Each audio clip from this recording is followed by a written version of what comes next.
Install Android 15 on Galaxy A32 via LineageOS 22.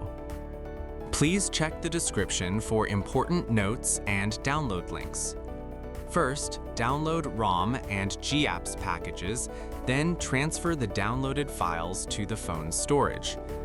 Step 2. Boot your device into TWRP recovery. Step 3.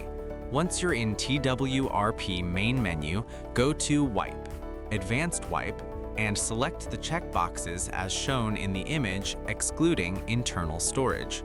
Step 4. Swipe the button to wipe the device. Step 5. Go back to the recovery main menu and tap on the Install button. Step 6. Navigate to the downloaded path and select the ROM zip file. Step 7. Finally, swipe the button on the screen to install ROM file. Step 8.